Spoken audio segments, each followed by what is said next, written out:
If you keep up your present disciplines and keep up the present pace that you're on, where will you be in 5 years? Boy, it's easy to say, hey, I haven't really thought about that. So now make this note. In 5 years, here's the probability. You will either arrive at a well-designed destination or an undesigned destination. Well-designed or undesigned. And I promise you, 5 years from now, you really don't want to arrive at an undesigned destination. Because you may very well wind up wearing what you don't want to wear, driving what you don't want to drive, living where you don't want to live, maybe doing what you don't want to do.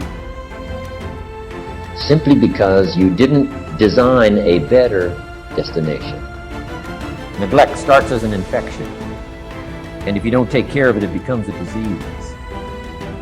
And one neglect leads to another. And the worst of all, when neglect starts, it diminishes our self-worth, our self-confidence, our self-value. You say, well, how can I get back my self-respect? I'm telling you, you don't have to go to 29 classes. All you have to do is start the smallest discipline that now corresponds to your own philosophy, like I should, and I could, and I will.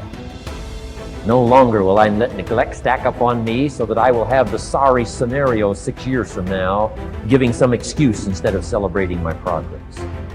That's the key to discipline. Okay?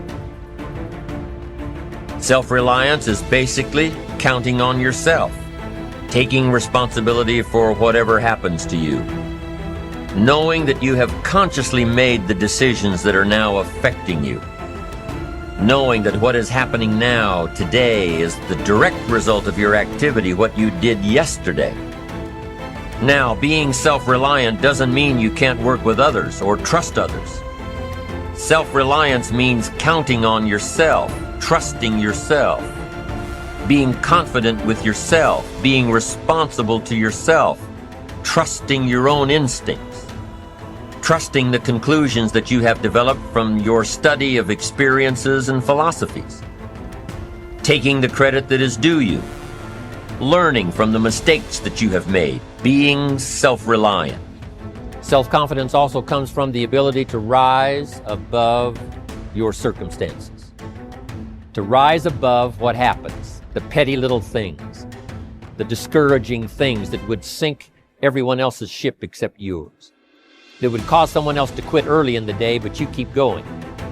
That kind of willingness to overcome all circumstances, whether it's the little challenges or the big challenges. If you're willing to do that, I promise you, this kind of power will work for you, and in you, the variable, it'll make a difference.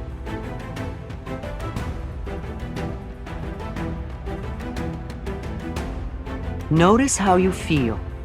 If you are hesitant, resistant, or just don't want to change, ask yourself why. What old belief are you holding on to? This is not a time to scold yourself. Just notice what is going on and what belief rises to the surface. That is the one that has been causing you a lot of trouble. Can you recognize where it came from? When we do our affirmations and they don't feel right or nothing seems to happen, it's so easy to say, oh, affirmations don't work. It's not that the affirmations don't work. It's that we need to do another step before we begin the affirmations. Repeated patterns show us our needs.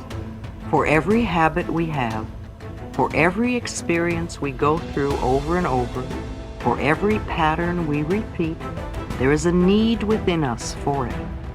The need corresponds to some belief we have. If there were not a need, then we wouldn't have it, do it, or be it. There is something within us that needs the fat, the poor relationships, the failures, the cigarettes, the anger, the poverty, or abuse, or whatever it is that's a problem for us. How many times have we said, I won't ever do that again? And then before the day is up, we have the piece of cake, smoke the cigarette, say the hateful things to the ones we love, etc. Then we compound the whole problem by angrily saying to ourselves, oh, you have no willpower, no discipline, you're just weak. This only adds to the load of guilt we already carry. It has nothing to do with willpower or discipline. Whatever we are trying to release in our lives is just a symptom, an outer effect. Trying to eliminate the symptom without working on dissolving the cause is useless. The moment we release our willpower or discipline, the symptom crops up again. I say to clients, there must be a need in you for this condition or you wouldn't have it. Let's go back a step and work on the willingness to release the need. When the need is gone, you will have no desire for the cigarette or the overeating or the negative pattern.